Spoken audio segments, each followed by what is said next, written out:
Catalyst का main function सबको पता है। What is the main function of catalyst? लोग क्या कोशिश करते हैं कैटलिस्ट यूज करने की? To increase the rate of reaction. But ये गलत सेंटेंस है। अगर बहुत फास्ट रिएक्शन हो रही है, am I audible clearly? Yes, sir. Yes, sir. Okay okay, आवाज फंस रहा था किसी का तो बोला मेरे। तो कैटलिस्ट की पर्पस क्या होती है? रेट को ऑल्टर करने की। See if a reaction is very fast, control के बियॉन्ड है, तो हम चाहेंगे ना उसको कंट्रोल करना। Yes. तो हम उस पर नेगेटिव कैटलिस्ट ऐड कर देंगे, जिससे रेट क्या हो जाएगी? स्लो हो जाएगी, एक्टिवेशन एनर्जी क्या हो जाएगी? ज्यादा हो जाएगी। और अगर मैं रेट, अगर कोई रिएक्शन बहुत स्लो हो रहा है, अरे आज स्टार्ट किया 200 साल के बाद खत्म होगा, तो हम चाहेंगे कि ऐसा हो? हम ही नहीं रहेंगे, है ना? I want to speed up the reaction, तो for that we are using positive catalyst. तो catalyst are used to alter the rate of reaction.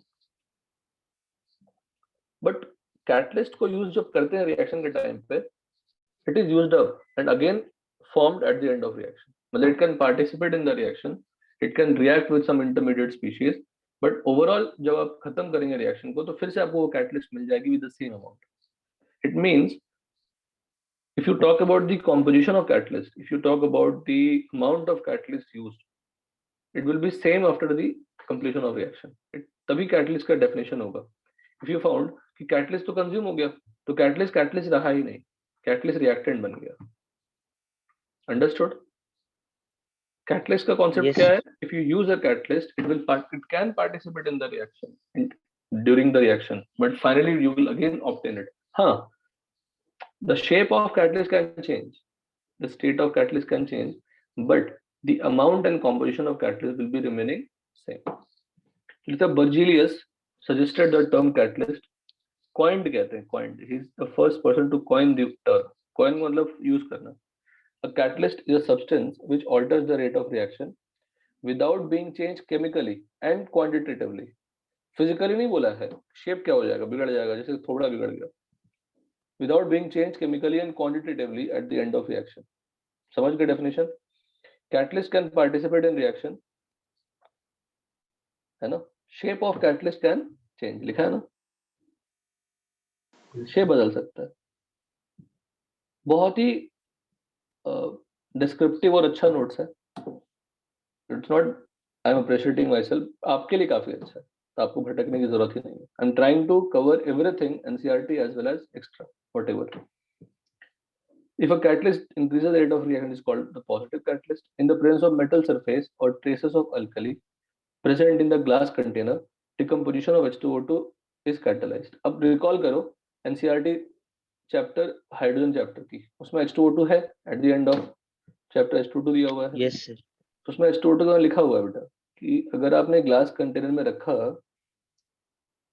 H2O2 को, तो उसमें जो अल्कलीज प्रेजेंट होते हैं, मेटल सरफेस प्रेजेंट होते हैं, उसको डिकम्पोज करने में हेल्प करते हैं। H2O2 वैसे ही वीक होती है, पेरोक्साइड बॉन्ड्स आर व्हाट?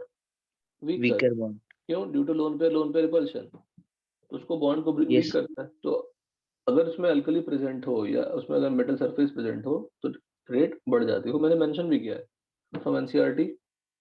समझ लो नितिन, ये जो नोट्स बने हैं ना, जो आपको एक आधे घंटे में पढ़ाई हो जा रही है ना, इसको बनाने में कम से कम 5 घंटे लगे होंगे, 6 घंटे लगे, 8 घंटे लगे होंगे, कोई ठिकाना नहीं। बट पढ़ने के लिए इतना ही टाइम चाहिए, इससे ज्यादा टाइम नहीं चाहिए। वो प्रिपेयर कर रहे हैं तो यू कैन प्रेफर ना ऑल अराउंड, जो Yes. सबसे आपके लिए बेस्ट हो। Now KCl3 gives KCl plus O2, MnO2 catalyst होती है, MnO2 is the catalyst, N2 plus H2 giving NH3, Fe is the catalyst। होता है iron oxide plus Al2O3 plus K2O, जो भी यूज करते हैं। बट कौन सी प्रोसेस है ये थर्ड वाली? Haber's process. अब खुद रिकॉल करो Nitin, for this reaction if I want to increase the ammonia, pressure में क्या चेंजेस करूंगा? बढ़ाऊंगा या कम करूंगा? गलत मत कीजिएगा प्लीज। मैं चाहता हूं अमोनिया बढ़े, what will happen to the pressure? बढ़ाऊंगा या कम करूंगा? केमिकल इक्विलिब्रियम का ली चार्ट प्रिंसिपल कॉन्सेप्ट लगाना है।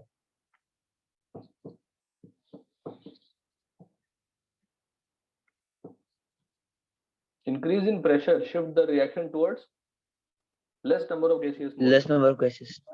कहाँ बोल पाए तुम जल्दी? यहाँ पे कितने मोल्स हैं? 4 मोल्स, यहाँ पे कितने मोल्स हैं 2, तो कम हो गया ना अमोनिया की तरफ। अगर अमोनिया की तरफ कम है तो मुझे प्रेशर बढ़ाऊंगा तो ही तो फेवर करेगा वो। If a catalyst decreases the rate, the catalyst is known as what? Negative catalyst. Example, ethyl alcohol is a negative catalyst for the oxidation of CaCl3. CaCl3 क्या होती है? क्लोरोफॉर्म। क्लोरोफॉर्म प्लस O2 क्या बनता है? Phosgene gas. Phosgene is a poisonous gas. तो chloroform का ढक्कन कभी खुला नहीं रखते। अगर क्लोरोफॉर्म जरा सा भी ओपन हो गया ना तो वो जहर बन जाएगी। क्लोरोफॉर्म से कोई दिक्कत नहीं आता, बस आप बेहोश हो जाते हैं। पर अगर वो ओपन है और उसको आपने किसी के लिए यूज किया तो आप किसी को बेहोश करने के चक्कर में मार भी सकते हैं। समझे Nitin? Yes, sir. We always try to keep chloroform in a very dark colored bottle, bottle के अंदर बंद रखते हैं। पढ़ेंगे थोड़ा उसको डिस्क्रिप्टिव फॉर्म में बाद में भी। तो ethyl alcohol is a negative catalyst for oxidation of CaCl3। तो CaCl3 अगर आप चाहते हैं कि जल्दी ऑक्सीडाइज ना हो, we just add what? Ethyl alcohol in that compound. होता क्या है कि ethyl alcohol will react with phosgene gas to convert into non poisonous compound. तो इथाइल अल्कोहल का काम यही है। H3PO4, acetanilide, glycerol, urea are negative catalysts for decomposition of H2O2. All are given in what? NCERT. सब नहीं है उसमें urea दिया हुआ NCERT में। तो नेगेटिव कैटलिस्ट का मतलब क्या हुआ? I want to stop the decomposition of H2O2. I want to keep H2O2. We have to use what? Some negative catalyst. So stabilizer. Stabilizer बोल देंगे ना। अगर कोई डिकम्पोज नहीं हो रहा है तो स्टेबलाइजर हो गया। H3PO4, acetanilide, glycerol, ये सब एग्जांपल्स हो गए। अब ये एग्जांपल्स याद करने देते हैं, टफ क्वेश्चन बनेगा तभी जब एग्जांपल्स याद रहेंगे। H2O2 decomposes slowly on exposure of light. It is therefore stored. It is therefore kept stored in wax-lined glass or plastic vessel in dark. Urea can be added as stabilizer. It is kept away from dust because dust can induce explosive decomposition of H2O2.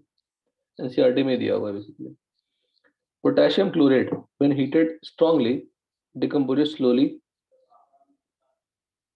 तो KClO3 को heat किया तो KCl+O2 मिला high temperature पे। लेकिन जैसे ही बेटा उसमें आप MnO2 डाल देते हैं, the decomposition occurs at lower temperature range and at a considerable rate. Come temperature पे हो जाती है तो डेफिनेटली। अच्छा, हाई क्यों चाहिए होगा? हाई एक्टिवेशन एनर्जी होगा, उसको लो करने के लिए हमने क्या यूज कर लिया? कैटलिस्ट। तो कैटलिस्ट ने रेट बढ़ा दिया by decreasing the activation energy. The added MnO2 remains unchanged with respect to its mass and composition. They are not talking about the physical appearance. They are talking about always mass and composition. The compound will be remaining same. The amount will be remaining same. Percentage of compound will be also remaining same. ठीक है? देखो लेकिन मैं यही उम्मीद करूंगा कि आप लिखो, नोट्स लिखो ना लिखो कोई मैटर नहीं करता, समय बदल रहा है, आपको आना तो चाहिए। आप तो पढ़ के आप याद कर लें, है ना? टाइम मेरे तो लिख के आराम कर लीजिए नोटबुक में, तो नोटबुक से पढ़ना आसान हो। क्योंकि मैं हमेशा रिकमेंड तो करता हूँ कि नोटबुक से पढ़ो, लिखना तो पड़ेगा ही ऑब्वियसली, पर पहले मुझे आप याद करके सुनाइए। समझ गए? Yes, sir. याद करके सुनाएंगे आप नेक्स्ट क्लास, नेक्स्ट वीक तक। एक वीक का टाइम दूंगा, मंडे टू फ्राइडे, सैटरडे को पूछूंगा। पढ़ के याद करनी है, कहानी की तरह पढ़नी है, जहां जहां एग्जाम्पल दिखता है उसको मार्क करनी है, हाईलाइट करनी है, याद कर लेनी है। याद करना इंपॉर्टेंट है बिकॉज क्वेश्चन याद करने से ही बनेंगे। Promoters, substance which increase the activity of a catalyst. अब क्या कहता है? ये कहता है कि कैटलिस्ट तो रेट बढ़ा ही रहा है, पर कैटलिस्ट की एक्शन को और इनहेंस कर दे, उसको हम लोग क्या कहते हैं? प्रोमोटर्स कहते हैं। तो MO, molybdenum, Al2O3, K2O are the promoters for Fe catalyst in Haber's process. Fe catalyst के साथ आजकल Fe catalyst यूज नहीं करते, आयरन ऑक्साइड यूज करते हैं, ठीक है ना? तो Fe catalyst के साथ अगर आपने ये सब मिला दिया तो कैटलिटिक एक्शन और बढ़ जाती है। समझ गए? उसको प्रोमोटर्स कहते हैं। Increases the activity of catalyst. Catalytic poison, अब नाम से लग रहा है पॉइजन किसी को दे देंगे तो उसकी एक्टिविटी क्या हो जाएगी? डिक्रीज। So कम होगी। कम हो जाएगी। तो अगर हम चाहते हैं कि जो कैटलिस्ट है उसकी एक्टिविटी कम करते हैं, हम क्या यूज कर लेंगे? कैटालिटिक पॉइजन यूज कर लेंगे। सब्सटेंस व्हिच कैन डिक्रीज और destroy the activity of a catalyst. H2O3 is poison for catalyst. Platinum V2O5 used in contact process for manufacturing H2SO4.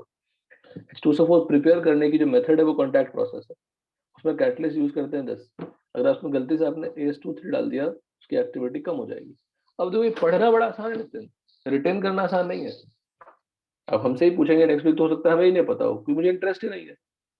लेकिन प्लीज याद कीजिए, मार्क्स अच्छा बताओ, ये लाइन पढ़ने से और ये क्वेश्चन आया और टिक करके आ गए, क्या टाइम लगा एग्जाम में आपको करने में? बताओ। वही सर आईने का कुछ क्वेश्चन, आईने क्वेश्चन मिला नहीं, तीनों करते रहे आधे घंटे तक, बना ही नहीं क्वेश्चन। दोनों से मार्क्स तो 4 ही मिलने वाले हैं, दोनों की यस प्रिपरेशन में डिफरेंस है, सिर्फ इसमें थोड़ी सी फोकस चाहिए। टाइम तो दोनों में देना पड़ेगा आपको, इसमें कम टाइम देनी पड़ेगी। वन टाइम अच्छे से याद कर लिया तो आपके मार्क्स पक्के हैं, मार्क्स तो पक्के हैं, टाइम ही नहीं लगती। मैथ्स या फिजिक्स तो आपको टाइम देनी ही है, और केमिस्ट्री के फ्यू चैप्टर्स ऐसे हैं जो एग्जाम में टाइम नहीं देनी है, so that time can be utilized in physics and math. BSO4 और CaCO3 are the poison for PD catalyst used in catalytic hydrogenation. जैसे ऊपर आपको मैंने बताया H2 उसमें था ना,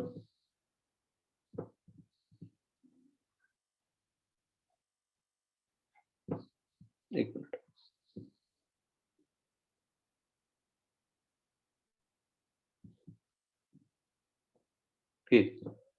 कैटलिस्ट यूज किया था मैंने पीडी, निकल प्लेटिनम पैलेडियम। अगर इसी में मैं डाल दूं BSO4 CaCO3, इसकी एक्टिविटी कम हो जाएगी, रेट कम हो जाएगा।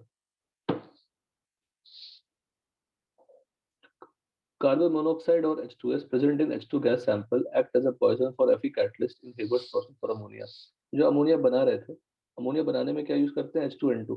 तो गलती से अगर कार्बन मोनोऑक्साइड भी प्रेजेंट हो या H2S गैस प्रेजेंट हो तो हेबर्स प्रोसेस का जो रेट होगा वो कम हो जाएगा। If one of the products formed in a reaction poison the catalyst, it is called autocatalytic poison. The H2 gas liberated in the decomposition of NH3 poison the PT catalyst used in the reaction. तो NH3 को हम decompose करते हैं तो H2 gas देगा। अगर N2 और H2 मिलकर NH3 बनाते हैं तो NH3 का डिकम्पोजिशन से H2N2 बनेगा, because it's a reversible reaction. तो जो H2 गैस बनता है वही पॉइजन का काम करता है फॉर द डिकम्पोजिशन, रेट कम हो जाती है।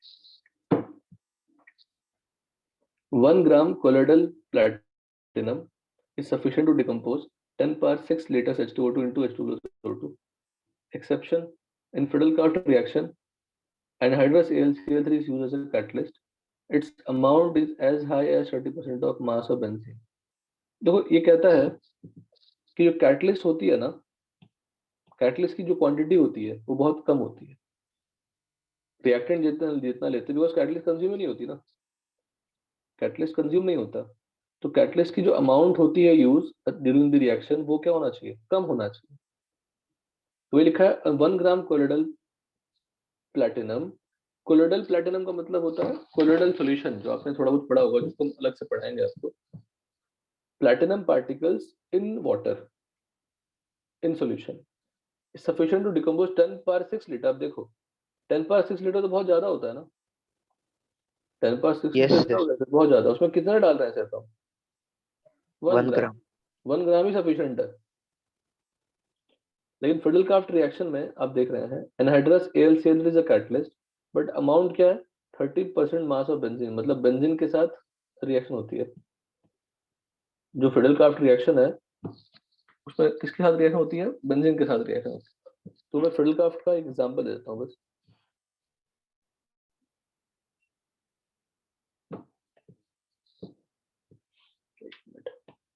ये सही टाइम पे बंद हुआ है।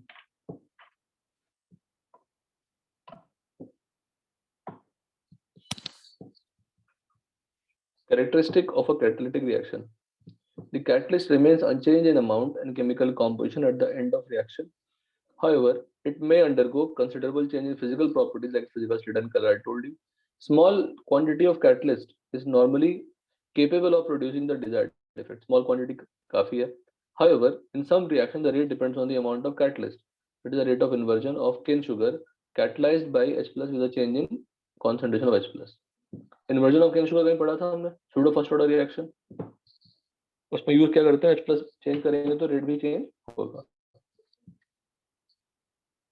क्वांटिटी भी चेंज करेंगे तो होगा rate. The catalyst is generally specific in its action.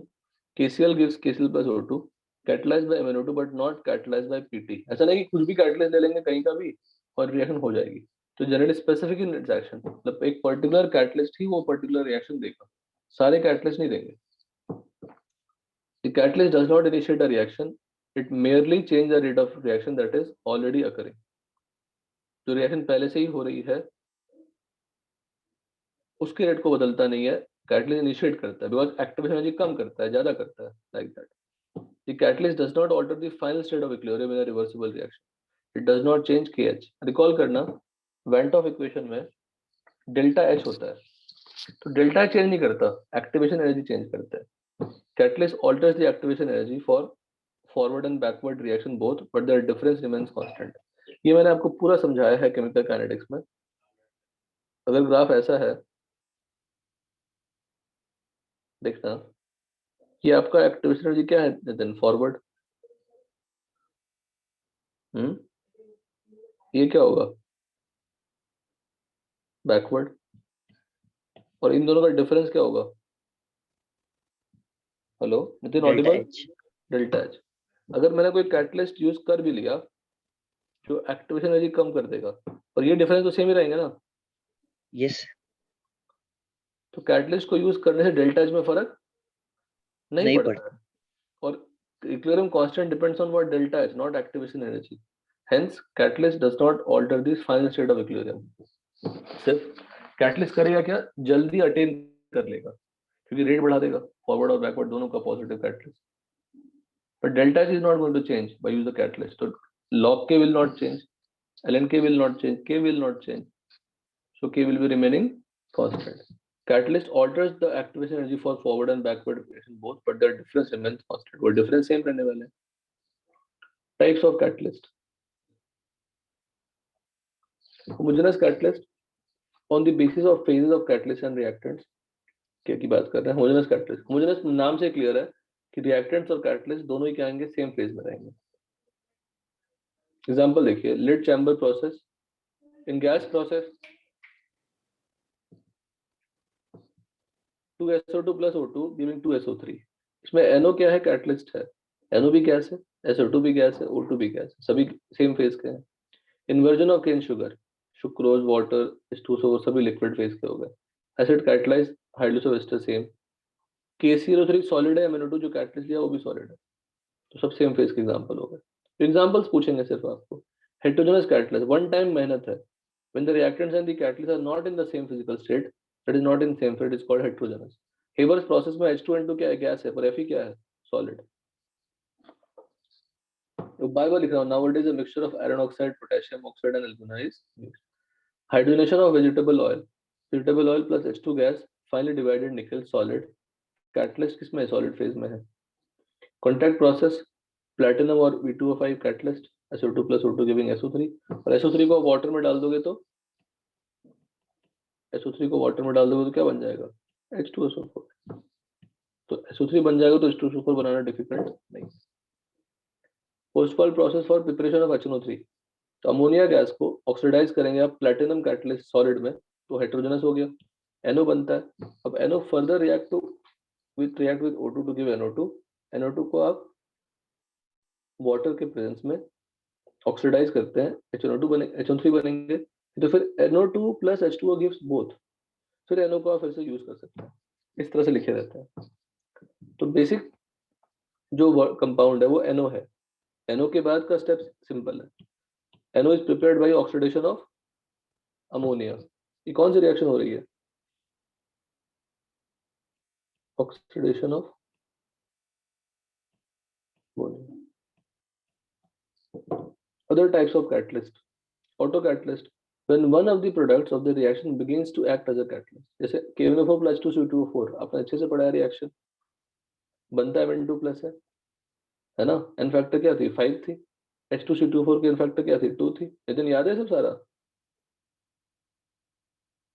Hello. Yes.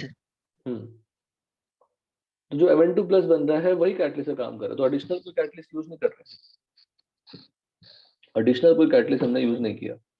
सिर्फ एस्टर की हाइड्रोलिसिस में एसिड और अल्कोहल बनता है, तो जो एसिड बन रहा है वही कैटलिस्ट की काम कर रहा है, तो एडिशनल नहीं यूज कर रहा है. इंड्यूस कैटलिस्ट और भी प्यारा है. तो ऑटो कैटलिस्ट में जो प्रोडक्ट है वही कैटलिस्ट की तरह काम कर रहा है. इंड्यूस कैटलिस्ट देखिए, When a chemical reaction enhances the rate of another chemical reaction, it's called induced catalyst. मतलब एक reaction है तो नहीं हो रहा था ठीक से, उस रिएक्शन को हम किसी और के साथ कराने की कोशिश कर रहे हैं, उसके पैरेलल एक और करा रहे हैं रिएक्शन, तो फिर वो इंड्यूस हो जा रहा है. ठीक है. Sodium arsenide is not oxidised by air. If, however, air is passed through a mixture of sodium arsenide and sodium sulfide, दोनों की ऑक्सीडेशन स्टार्ट हो जाती है. मतलब इंडिपेंडेंट फॉर्म में सोडियम आर्सेनाइड ऑक्सीडाइज नहीं हो रहा था, पर जब कंबाइंड फॉर्म में ऑक्सीडाइज कर रहे हैं दोनों कंपाउंड को, तो एक के ऑक्सीडेशन के कारण दूसरा भी ऑक्सीडाइज हो रहा है. तो oxidation of sulphide, oxidation of sodium sulphide influences the oxidation of what, sodium arsenide. Induce हो गया. ना कैटलिस्ट प्रोडक्ट है, ना कैटलिस्ट अलग से लिया, रिएक्शन इंड्यूस कर रहा है दूसरे रिएक्शन को. It means reaction itself acting as a catalyst. बोले सर ये क्या है, कैटलिस्ट तो कंपाउंड होती है. नहीं, नाम ही इंड्यूस कैटलिस्ट है. किसी एक रिएक्शन का होना किसी दूसरे रिएक्शन को कंफर्म कर रहा है कि वो भी होगा, that is induce catalyst. Theory of catalyst. Theories of catalyst. Following two basic theory for phenomenon of catalysis are given: adsorption theory of heterogeneous catalyst, intermediate compound theory, formation theory. Adsorption से समझ में आ जाएगी. आपने just देखा कि H2 gas is adsorbed on the surface, फिर desorption होगी, समझ में आएगा आपको. देखिए पॉइंट्स भी याद करना है. Intermediate compound formation theory. A+B हमने क्या लिया, रिएक्टेंट लिया, प्रोडक्ट AB, और C क्या था, कैटलिस्ट. तो लेकिन रिएक्शन स्टार्ट कैसे हुआ, पहले A+C पहले आपस में मिलकर क्या बना रहे हैं, AC बना रहे हैं, that is intermediate compound. Compound का थ्योरी का नाम भी क्या है, इंटरमीडिएट कंपाउंड फॉर्मेशन थ्योरी. वही जो इंटरमीडिएट कंपाउंड बना AC, that is reacting with the other reactant B to form actual product AB, plus catalyst फिर से फॉर्म हो गया. ठीक है, डायग्राम बना दिया मैंने. अनकैटलाइज्ड रहेगा और कैटलाइज्ड में डिफरेंस क्या है, एक्टिवेशन डाउन हो गई. According to this theory, the catalyst first forms an intermediate. What is intermediate? ना reactant होता है ना product होता है, during the reaction वो बनता है. Rate law of overall reaction does not depend on the intermediate. First formed intermediate compound with another reactant. The intermediate compound is formed with less energy requirement than needed for uncatalyzed reaction. The intermediate compound being unstable combines with the other reactant to form the desired product, and the catalyst is regenerated. Thus the catalyst increases. मैं बार-बार देखो bracket में positive लिख रहा हूँ because positive increases the rate. The rate of reaction by providing an alternative pathway whose activation energy is lower than the activation energy of uncatalyzed reaction. Directly कराने जाते A और B को तो activation ज़्यादा चाहिए था, लेकिन जैसे हमने दूसरे पाथ को फॉलो किया by using catalyst, तो activation energy कम हो गई. एक्चुअली होना चाहिए था नितिन इसमें ग्राफ ऐसा बेटा, क्योंकि इंटरमीडिएट बन गया ना, कितने स्टेप में होना चाहिए था, ऐसा होना चाहिए. समझ गए? Yes. ये रिएक्टेंट, ये ट्रांजिशन स्टेट, ये इंटरमीडिएट, फिर से ट्रांजिशन स्टेट, फिर ये प्रोडक्ट, ये होना चाहिए था. ठीक है ना. तो दो ट्रांजिशन होना चाहिए था, 2 स्टेप में होना चाहिए था. अगर 2 स्टेप में आप करा रहे हैं यहाँ पे, 2 स्टेप में वहां पे भी होना चाहिए. तो रेड की जगह पे क्या होना चाहिए था, ऐसा होना चाहिए.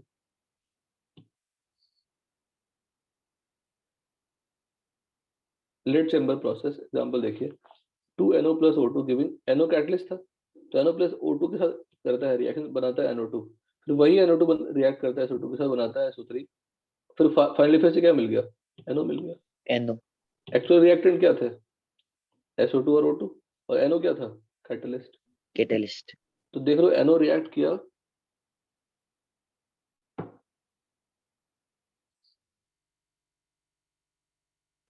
NO + O2 giving NO2, NO2 + SO2 giving SO3 + NO.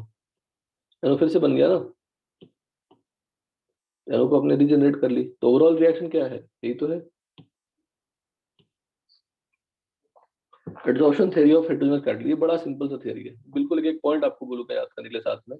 This theory explains the mechanism of heterogeneous catalyst. Heterogeneous catalysis. The old point of view was that when the catalyst is in solid state and reactants are in gaseous state, the molecules of reactants are adsorbed on the surface of catalyst. The increase in concentration of reactants on the surface increases the rate of reaction. Adsorption being an exothermic process, the heat of adsorption is utilized in enhancing the rate of reaction. That is, the heat is utilized in enhancing the chemical activity of the reactant molecule. The catalytic action can be explained in terms of intermediate compound formation theory. Catalytic जो action है, जो catalyst अपना काम करेगा. The molecule modern adsorption theory is a combination of intermediate compound theory and the old adsorption theory. The catalytic activity is localized on the surface of the catalyst. The mechanism involves 5 steps. ये 5 step आपको अच्छे से याद करानी है. देखिएगा, एक surface, एक सॉलिड सरफेस है.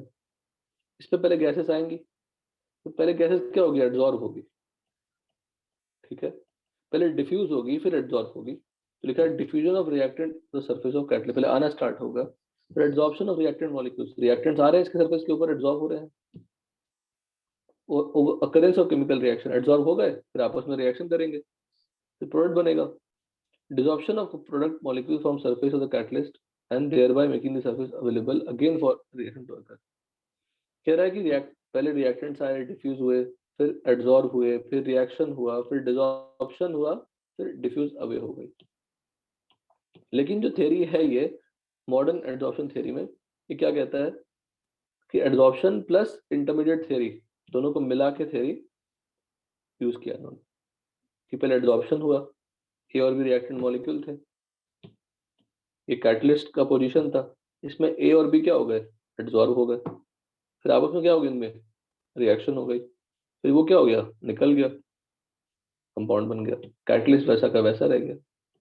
एनसीईआरटी का डायग्राम है, कुछ हाई फाई नहीं है. तो पॉइंट्स क्या क्या थे Nitin? Diffusion of reactant to the surface of the catalyst. दो थ्योरी है, इंटरमीडिएट कंपाउंड थ्योरी है और एडजॉर्प्शन थ्योरी है. डिफ्यूजन ऑफ रिएक्टेंट्स पहले हुआ, आया पहले, एडजॉर्प्शन हुआ, केमिकल रिएक्शन हुआ थ्रू फॉर्मेशन ऑफ इंटरमीडिएट, फिर डिसॉर्प्शन हुआ और फिर फाइनली प्रोडक्ट्स निकल गए. Diffusion but away from the surface of catalyst. This theory explains why the catalyst remains unchanged in mass and chemical composition at the end of reaction and is effective even in small quantity. Because A और B आपस में reaction कर लिए, फिर से catalyst बन गया, फिर से दूसरा मॉलिक्यूल इसके ऊपर आएगा अटैक करने के लिए, फिर चलता रहेगा, बार बार ये स्टेप्स रिपीट होती रहेगी. Drawback of modern adsorption theory of heterogeneous catalyst, it does not explain the activity of catalytic promoters and catalytic poison. तो प्रोमोटर और पॉइजन के बारे में कुछ कमेंट नहीं करता, सिर्फ कैटलिस्ट के बारे में कमेंट करता है. तो कैटलिस्ट रिएक्टेंट के साथ कंबाइन करके क्या फॉर्म कर लेंगे? इंटरमीडिएट कंपाउंड फॉर्म करेंगे, फिर वो फर्दर क्या देगा? प्रोडक्ट दे देगा. होना चाहिए था 2 स्टेप में, पर वहां पे एक ही स्टेप जैसा ग्राफ ड्रॉ किया.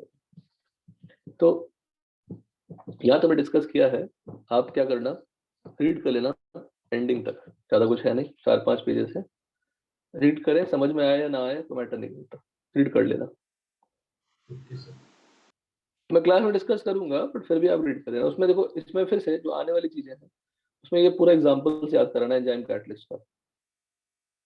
ये होता है शेप सिलेक्टिव कैटलिस्ट. एग्जांपल्स ही कराने हैं जैसे, हार्दिक सिंपल समझ लो. एग्जांपल्स, इस कैटलिस्ट के यूज होने से क्या बनता है, तो रिएक्शन है, कैटलिस्ट है, यूज क्या है उसका वो डिसाइड कर. अंडरस्टैंडिंग तो लानी ही है. तो मोर जितना ज्यादा रिएक्शन याद करोगे उतनी हेल्प हो जाएगी, देखोगे और टिक करके आगे बढ़ोगे. ठीक है, ठीक है, चलिए ओके. कल इसको खत्म करके फिर नया सेक्शन कोलॉइड्स स्टार्ट करें. कोलॉइड्स पढ़ा आपने 9th-10th में ना? थोड़ा बहुत. हाँ सर, थोड़ा बहुत पढ़ा. देखो कोलॉइड्स कितनी होगी सर यहाँ पर हमने. कोलॉइड के ऊपर काफी डिस्कशन है क्योंकि बड़ा टॉपिक है, थोड़ा बड़ा टॉपिक. आपने बस ये जाना होगा ना कोलॉइड में क्या होती है, एक डिस्पर्स फिर डिस्पर्सन मीडियम, बस इतना जानते होगे. Yes, sir.